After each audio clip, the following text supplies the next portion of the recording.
Hello everyone, দেখো এত বড় সড়ো একটা জিনিস এসছে। আমি তো খুব মজায় ছিলাম যে কি জিনিস এমন এসছে, আমাকে তো আগে থাকতে জানায়নি যে এটা কি এসছে।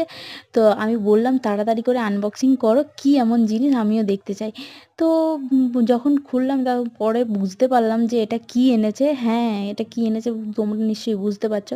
আমার তো একটু খারাপ খারাপ লাগছিল যে আমাকে কালকে সকাল থেকে তাড়াতাড়ি ঘুম থাকতে উঠে দেবে, এই করবে সেই করবে। তো আমি তো ঘুমের রাজা। তো আমার বরমশাই বললো যে তোমার ঘুমের জন্যই এই সব আমার নেওয়া। তো এইগুলো নিয়ে এসেছি, সকাল সকাল ঘুম থাকতে উঠবে, নাহলে তো তুমি উঠবে না। তো নিজের শরীরের প্রতি ধ্যান দেওয়া উচিত, এটা কিন্তু সিরিয়াসলি। এখন যদি নিজের শরীরের প্রতি ধ্যান না দিই তাহলে আর পরে গিয়ে কোনো লাভ নেই। তো নিজেও একটু ভাবনা চিন্তা করলাম। সো এখন হচ্ছে যে দুজনে মিলে সকাল থাকতে ঘুম থেকে তাড়াতাড়ি উঠবো আর এই সব ব্যবস্থা। তো এখানে দেখো, এখানে একটা ব্যাগ দিয়েছে, বেশ কিউট ব্যাগ, আমার খুব ভালো লেগেছে। আর এখানে